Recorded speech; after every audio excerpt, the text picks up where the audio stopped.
Hi.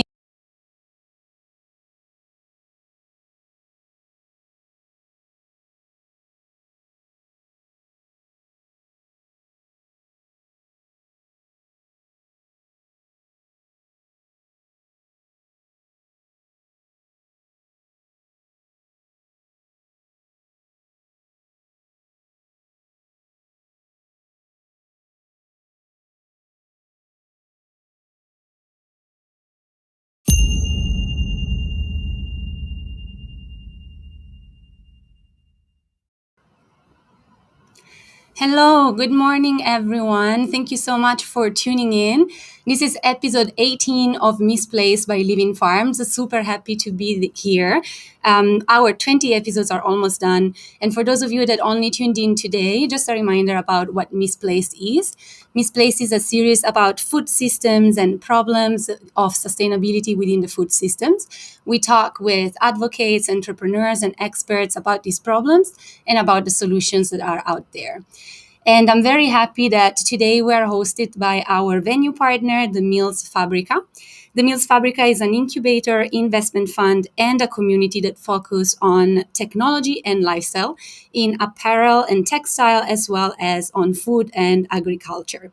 It helps incubatees and companies to accelerate the transition into a more sustainable future. So thanks, the Mills Fabrica, for hosting us today. And I am also joined here today by Lucia Loposova, our guest speaker for today. And I'll pass it on to her very, very soon. I'll just tell our audience a little bit more about Lucia. So, Lucia is the founder and executive director of Green Hospitality. She began her sustainability journey with her research about the impact of tourism on the traditional food heritage.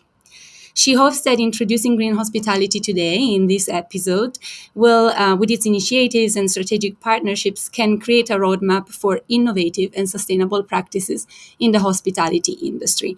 So we are really, really looking forward to hear about Lucia. She will talk to us about how green hospitality contributes to the hospitality industry by encouraging sustainability and innovation as well.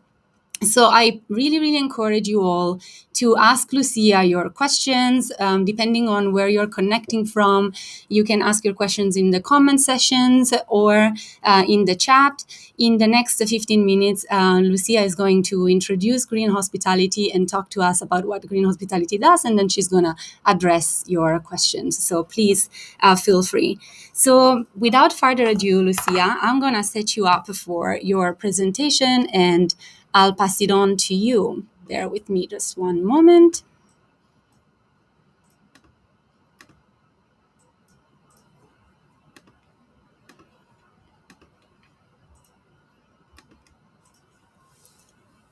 There we go.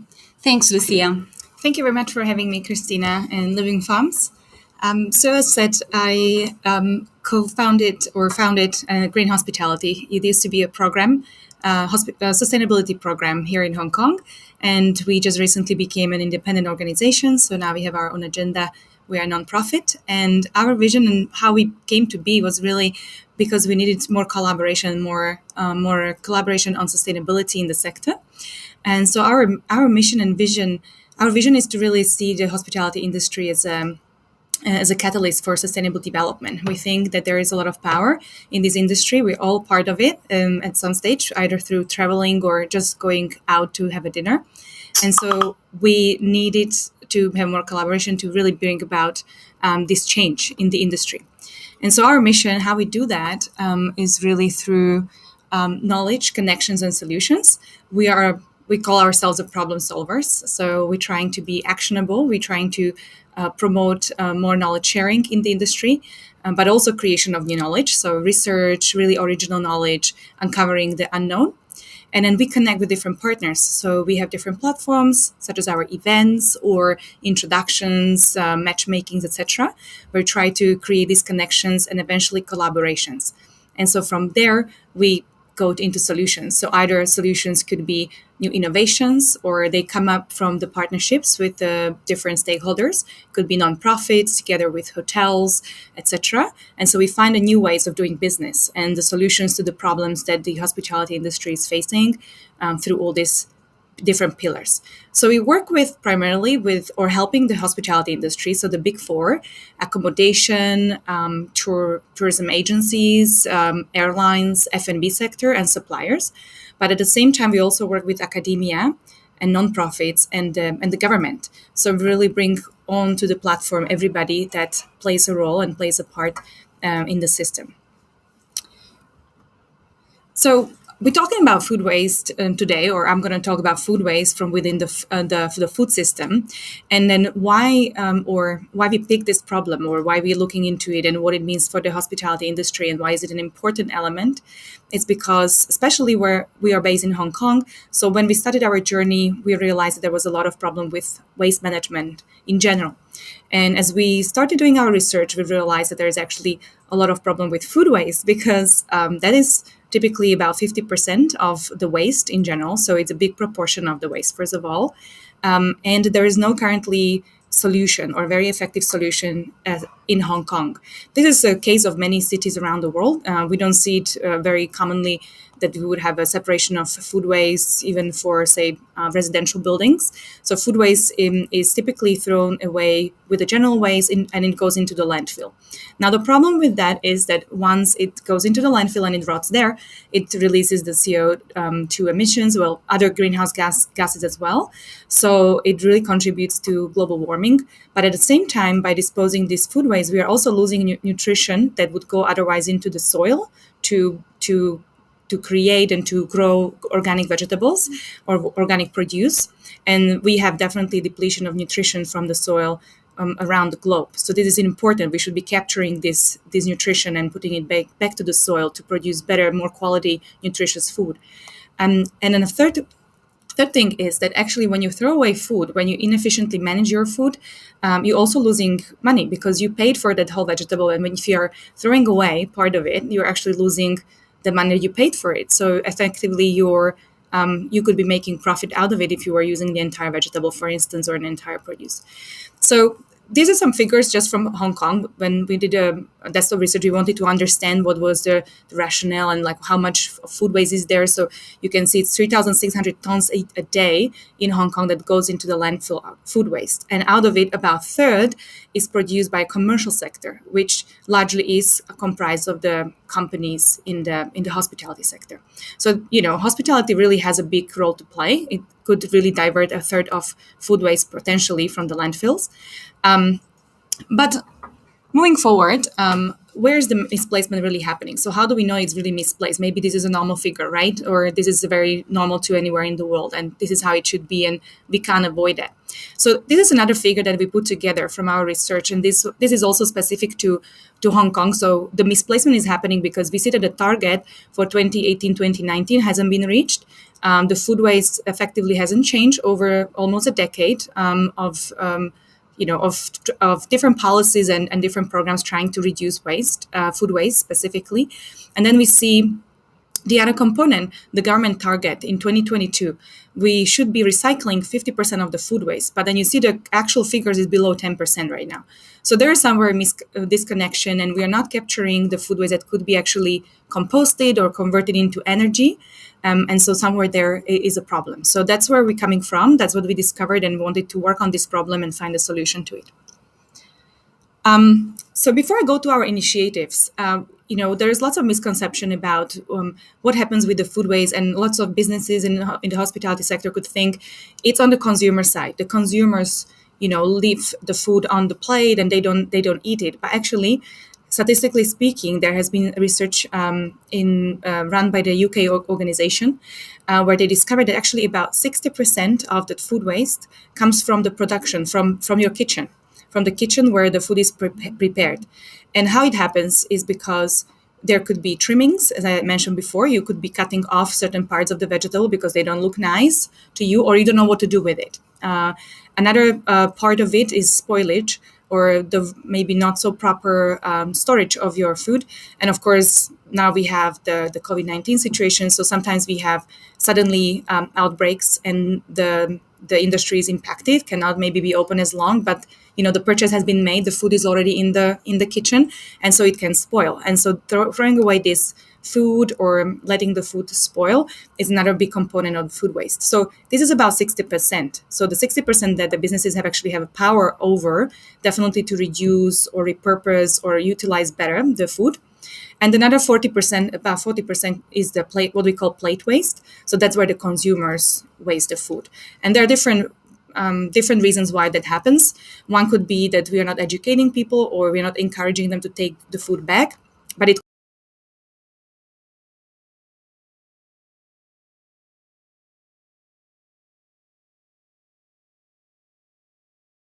one portion, one person, but there is lots of sharing happening. And so that's where all of that food waste happens. But also it's over ordering, because here in local culture, people like to treat others, and they want to be generous with their guests. So they typically over order. So that's also playing a role. It's a cultural norm, sort of.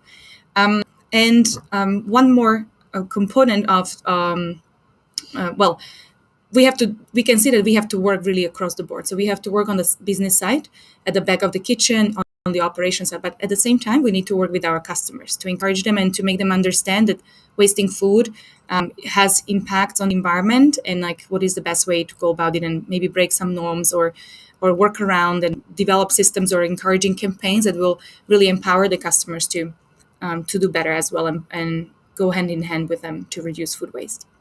So this is our initiative. So once we have studied all this space, and we realized that there is some misplacement happening and what we can do, so we mobilize the sector. We're not working so much on the side of the customers, because we empower the businesses to work with their customers. They know them the best, what is the appropriate way to approach them. And here you see some pictures of our initiatives. So we run industry roundtables. So on the left, I guess on your side, you will see a table with a lot of stakeholders at the table. So we have these roundtables with industry partners. They come from farmers, they could be restaurant owners, they could be different solution providers, chefs, etc. We sit them at a table and we talk about these problems. We will have a topic that we analyze, and then we bring in different variety of opinions and solutions, perhaps. So over these discussions, we actually find the collaborations. We find new partners to put together new initiatives. So one of them would be our circle composting program. And that is a collaboration among different parties. We try to mobilize the industry to learn about segregation of food waste, and then actually pick up the food waste and compost it. So those parts of food waste that can be composted, we will bring them, compose them, and that food waste and compost is used for farming, for organic farming. So later on, these restaurants can also purchase the organic produce, which is essentially the closed loop, the circular economy.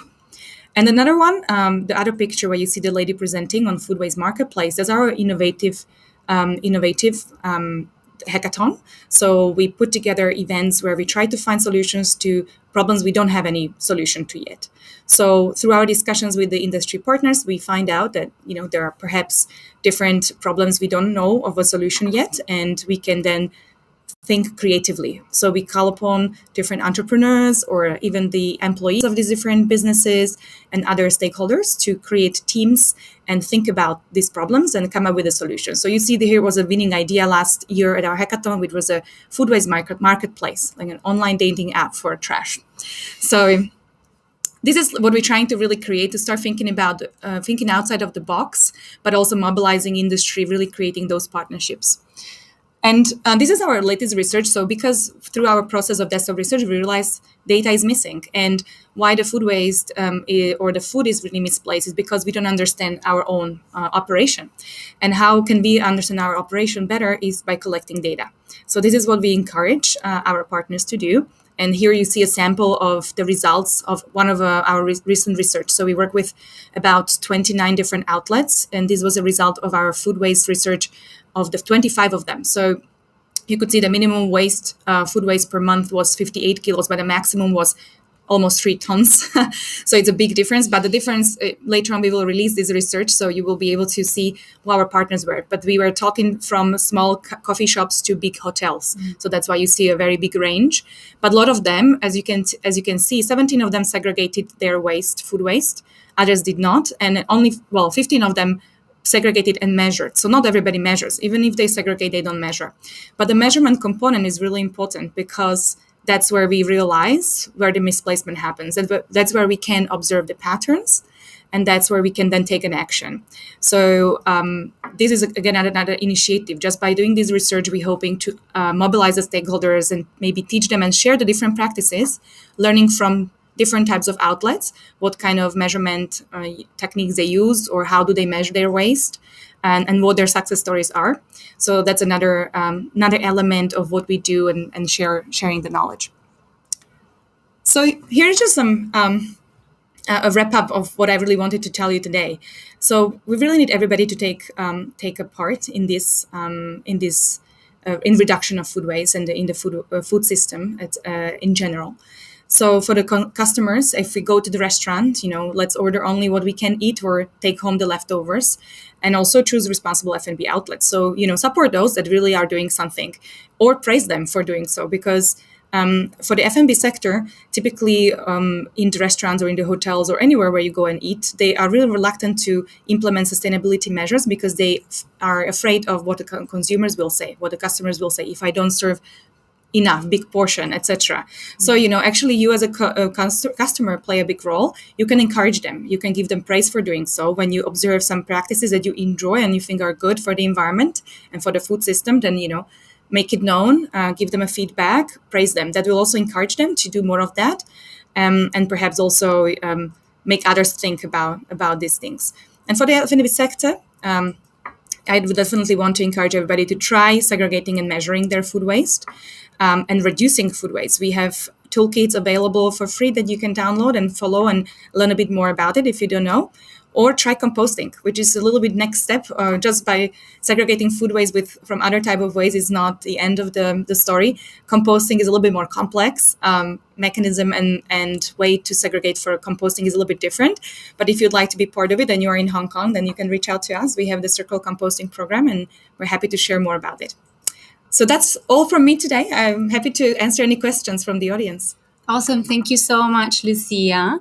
Thanks for this very insightful presentation. I'm going to open up the floor for questions from the audience, of course. So please feel free to start asking questions to Lucia. And in the meantime, I guess we can start discussing a little bit about the things that you brought up with regard to the hospitality sector. So this is the first time actually in Misplaced that we talk about F&B and hotels directly. And we know that in cities, especially, that is a big deal. We've talked many times about how the world is urbanizing, 2/3 of us will be in cities, so it becomes more and more relevant. So we're really, really happy to be talking about this. Now, the first question that we have for you is kind of maybe it's kind of like an easy question or not so original, but we think it is important. We want to know a little bit more about how COVID-19 has affected the hospitality businesses specifically. Heidi has talked a little bit about F&B in prior episodes, but most importantly, we want to understand if it might have discouraged or encouraged the sustainable initiatives. And you're talking about composting and collection of food waste, and I'm assuming the logistics can be pretty difficult. So how did you manage COVID-19 and kept the program going? Of course, the businesses in the hospitality sector were greatly impacted. So there was a little bit of a quiet period for a while when everybody was trying to figure out things. But the conversation haven't stopped, and that's good, because I think a lot of employees and people started realizing that, we really need to do the green recovery, as everybody now talks about. So I think they started realizing there is an importance, and there has been definitely an increased interest by the consumers in sustainable practices. So I think they started feeling that push from maybe the change of at least the perception of the consumers. And so they start thinking about what we can do more. So they want to do, but at the same time, of course, there's the financial problem, right? Because they are facing a lot of problems in that space, and of course the recovery will be a little bit longer. So those who started the initiatives before COVID, they still carry forward with those initiatives. But in terms of measuring the success of them or implementing them fully, that was a challenge. Because, for instance, when you don't have occupancy in the hotel, then you don't have the food services running, and therefore you don't have the food waste, right? Or very minimal food waste. Maybe that happened at the beginning when you had orders made for people to come to the hotel, but then suddenly there was decline in your guests' numbers. So, but later on, of course, that stopped being a problem. So the businesses started doing deliveries and whatnot. So obviously they restarted the business, they went online, but then the food waste wasn't captured, say, on site. So these food waste would go to consumers' homes, so we cannot really capture the data on it, like what happened there. There has been an increase in packaging waste for sure. Some of the industry partners that we did a research on, they said it was even tenfold for the containers and plastic, but that's a little bit different. But is related to food and how the food is distributed right now, and especially in quarantine hotels in Hong Kong, that's a big thing. So there is lots of wrapping and packaging because there were concerns about the transmission, the possible transmission, and then that definitely goes with the perception of the customer. That customer wants to feel really safe, right, when they come to your hotel or to your restaurant. So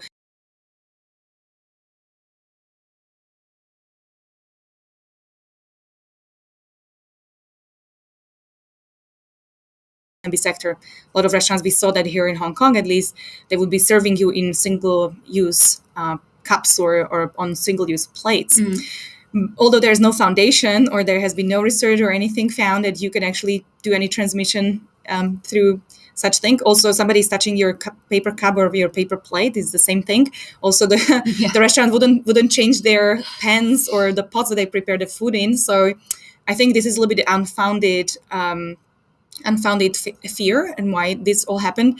But we humans are not always logical and we don't always really think these things through. So of course the industry is trying to make customers comfortable. They need the customers to come in. So sometimes if the customers require this, then it will happen. And with the food it will be problematic, especially food waste. So previously some hotels would donate some of the food. So you can donate either ingredients. There are different charities collecting that, like Feeding Hong Kong, for instance. They would collect ingredients before expiry and then make meals out of it for the vulnerable populations. But you also have charities here in Hong Kong that collect made like portions or made food, or say your pastry or uneaten bread, etc.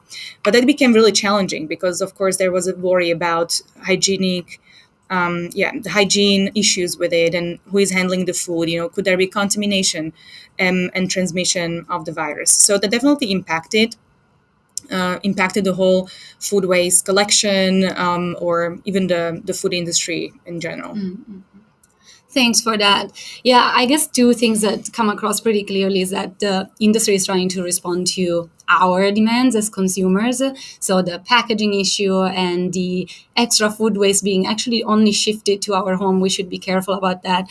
And I'm glad that you mentioned food rescue. We did at least a couple of episodes where we talked about that, one with Too Good To Go, and that's more of like a consumer platform, but we talked about food rescue for vulnerable populations with Daisy Tam at the very beginning. So if you want to learn more about how you can contribute in that sense, you can look at those episodes as well.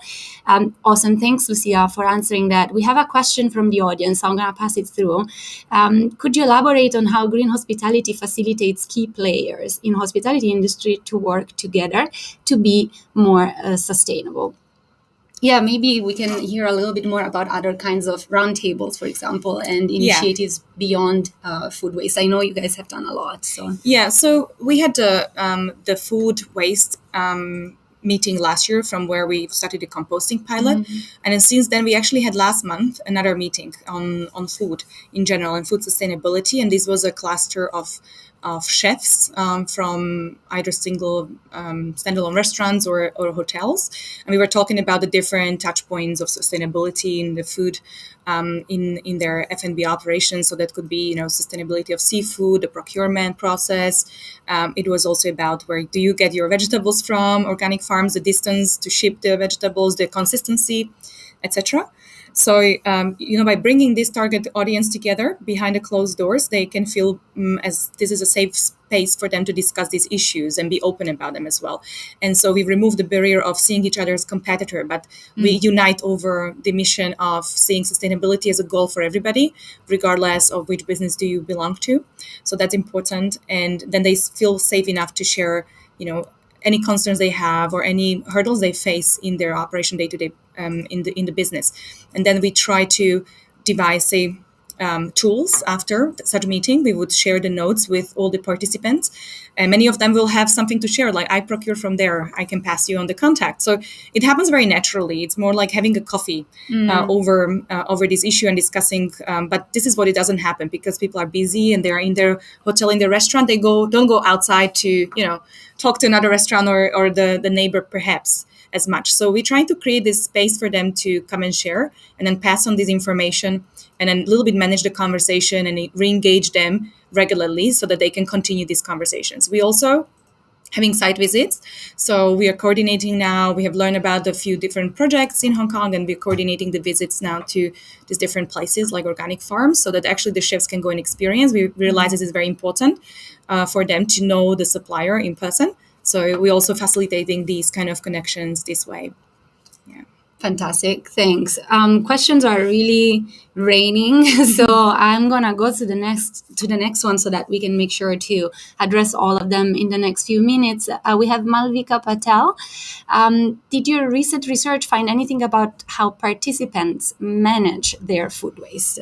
Yes, absolutely. So this research will be published in mid-July, so you can follow us, and we're going to let you know. We don't have the date yet, but it's going to be mid-July. So we have asked several questions, not only how much of food waste they produce, but also the way they manage the food waste. So we ask them the questions: do you know where you send your food waste? Do you send it somewhere? Do you compost it? Do you send it to a local recycling facility in Hong Kong? Etc. So those results will be published for at least in general, like what the businesses do typically. So the way they manage, some of them, you will see that some of them don't manage the food waste anyhow. They just put it together in a general waste bin. The ones that we have done the research with are a little bit more aware. So we are aware of that fact, and we also studied it in our limitations that the businesses we did the research on are a little bit more aware businesses, but in general it would go in the general waste bin because there is no infrastructure in Hong Kong for that. Thanks. I'll pass on to Kimberly's question. Share one or more strategies that restaurants can use to encourage customers to participate in waste reduction. That's a very interesting one. So there are different strategies you can implement. It really depends on your business model, what kind of restaurant you are. You can encourage the takeout. You can encourage that by literally asking your customers before they finish their meal. If you see that there are leftovers, so training your staff to be mindful of that, and ask the customer, would you like us to pack it for you? It doesn't come across natural maybe to some customers to take it, but if you facilitate that and start that conversation, they might feel encouraged. Then also reducing food waste, you can do it through visual campaigns. So some of the restaurants that adopted some visuals that would include either in their menus or on their tables where they communicate, certain messages such as what could be your carbon footprint, like if you waste food, this much carbon footprint is created, finish your meal or bring it back home, etc. So messaging is very important. We found out that that's when the consumers will think about it more. There are other incentives too. So some of the businesses implements an environmental tax, they call it. So you could implement it on your bill to the customer, which could be 1% of your bill, which says it goes into food rescue and other environmental or sustainability practices for the restaurant. So the cost is sort of shared between the restaurant and the customer, and also but brings awareness to the customer that there is certain cost, environmental cost to wasting food or to consumption. And so these would be some of the strategies that we know and we've seen the businesses using quite successfully. Good. Thanks for sharing that. Those are interesting solutions. We have a question from Mansi Yogi. Does your research have any applications or implications outside of the context of Hong Kong? I guess that goes back to the fact that Hong Kong is a good example of cities in general, right? Yes. So Hong Kong actually has a lot of restaurants and F&B outlets. Actually, one of the highest ratios in the world per capita. We have lots of F&B outlets here. People like to eat outside, so it's actually a great case study because we can observe a lot of these patterns. But I think a lot of these data are quite universal. So when we compare the data that we have from here and we see some of the data from other destinations, and are pretty similar, but of course, in terms of waste management system, that is particular to every city. So that really depends on the city. Like something that could be a sustainable practice in one city might not be applicable to Hong Kong. For instance, as I mentioned, there is no infrastructure in Hong Kong to collect food waste very efficiently from the businesses. So that might be very different to another destination. But in terms of, say, I think the increase or decrease of food waste, that again, would be applicable to similar destinations. So, say if some other destination had similar rules during COVID-19, then of course the data would probably will be very similar. But some of the economies were much more open, so I guess there was no change to that. But the general rules, and especially the campaigns that the businesses can implement or the tools they can use to account for their food waste or to audit their food waste, are applicable to anywhere. And we also haven't developed like our own, say, auditing system at the moment. We have used the systems that have been used somewhere else or the frameworks that are exist in other places, and we have applied them to Hong Kong. So that information, that knowledge is applicable to other places too. Fantastic. Thanks for that. One question from Lucian. I hope I'm not butchering your name, Zanella. Hi, Lucia. Could you share a bit about what the role of other agents, government, food suppliers, and so on, is on addressing this systemic problem? I guess interesting because we've seen those graphs about government not really meeting the targets. So right. So there, of course, there is a very important role that the government has to play, and also suppliers, food suppliers, obviously. So the whole supply chain have to be engaged, and that's what we're really trying to do. From the government side, it goes down to the policies. So we really need policies that are that go both ways. So either subsidize or encourage the sustainable practices through subsidies or some perks or tax breaks and whatnot. But also we need some legislation that would punish the misbehavior in a way. Right. So we need both. We need a carrot and a stick approach. Currently, so in Hong Kong, we don't have that great policy environment so far in managing the waste. So there are some initiatives right now. We seeing the more and more push for the municipal solid waste charging scheme. We're seeing some initiatives from the government in terms of funding. So opening different funding schemes to specifically tackle food waste and specifically tackle recycling industry. What we are just missing, though, and that even though we see this initiative, we see these policies popping, but they have been around for 10 years, that we have to also not forget that fact that they have been discussed for 10 years now. So really it's now the time to take the action. So we're working with the government, we're working with different agencies, with different stakeholders to push for this. So actively participating in response to government consultations on different types of waste policies that they're trying to put forward, but we're also trying to work together with the government and putting forward different projects. What we really need to see more is that the data collection that we don't have right now. So even though there is a lot of good initiative, we don't see the results and how these funding schemes are translating into tangible impact and decrease in, say, food waste, or actually improving or making the systemic change, right? Mm-hmm. So we really need to get grasp on the data and measuring, and we need the government to work with our organizations and other organizations in this sector to collect the data and to effectively implement the policies. And on the supplier side, absolutely, they definitely have to be more transparent with their supply chain. Where do they get the produce from, etc. So we're working also on some solutions to make the supply chain more transparent, but that's going to be a very long journey because of course there is no requirement. Again, there is no legal requirement to disclose any data on production, etc. So we need everybody to understand that this is beneficial for the long-term sustainability, environmental, but also economic and social. So hopefully we will move a needle with our initiatives and tools that we are preparing to make this more transparent and more and change the system. Yeah. Fantastic. Thanks. So thanks for that. It sounds like a lot of data is really, really important. You think it's really central in solving problems of food sustainability for hospitality. So I guess besides, for example, you were talking about food waste, right? What does the data collection look like in a hotel? Is it weighing the food waste? Is it marking down like what kind of vegetable you've thrown away? Yeah. And like what tools can hospitality businesses help to make this easy? Because it sounds time consuming. So I wonder Yes. if they'll be up for it. Yeah, so there are many different tools actually to be used. So it really depends on your budget and Always. depends on the time availability people that you have. So lots of bigger hotels would engage consultants, organizations like even ourselves, where we could come in and we would actually do a food waste audit or waste audit for them. So we would use similar methodology that we use in our research, and we would have set of questions first, preliminary questionnaire to really discover a little bit about the property, their current waste management system, and also then we would need to receive some data from their end. So maybe if they've been measuring already something, at least the weight, then we would understand that, or any patterns, etc. And then we would go inside as well. We would go into the hotel or the F&B outlet, and we would measure at different times of the day or different times of the week as well. So this could be different length. We could do a snapshot which is very short and just like on a surface understanding of how much of the food waste is there. Does it differ maybe between different days and times of the day?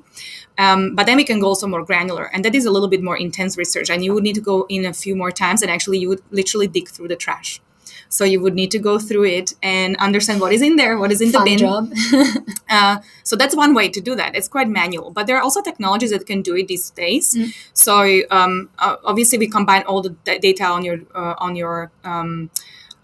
your procurement. So it means like how much goes in, goes out as well in one way or another. So we would look into those things as well. But then if you want to understand better which kind of items from your plates go to waste most often, or whether maybe your portions are too big, how to do this. Of course, that is quite hard because like the portion is half eaten and it goes into the bin. There is probably no way we could really measure that like humans, but there are technologies out there that actually measure this utilizing artificial intelligence solutions, where they would essentially put a scale, put a camera above it and a bin, and whenever you put any plate waste inside, the camera would take a picture and it would weigh the amount of food waste.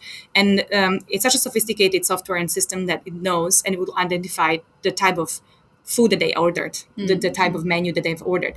So over the time, you will have consistent data on maybe I'm serving too much of this garnish and nobody's eating it, and it goes into waste. So it would help you to eliminate such waste, maybe rethink your menu this way. But these are more expensive technologies, probably just really viable for big operations, because you also need a massive amount of data to get really good result.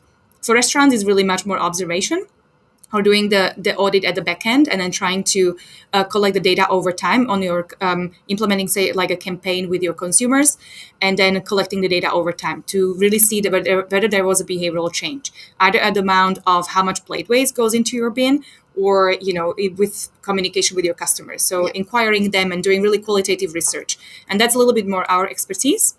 We also are developing currently an application, a software, to make it easy for the F&B, especially smaller operations, to just register their waste really out of their phone very easily, and then produce different types of statistics and data and advice on how they can reduce further their food waste and waste in general. Amazing. Thanks for that. I think we are kind of over time. So I really want to thank everyone for attending today, and encourage you to attend the last 2 episodes next week and the week after. I also want to remind everyone that we want your feedback. So if you have time, please just click on the link in the description of this video and fill out our feedback form, because you also stand a chance to win a pretty interesting prize. Thanks again to our venue hosts, not guests, the Mills Fabrica, and to our guest speaker, Lucia Loposova from Green Hospitality. We'll see you soon again next week.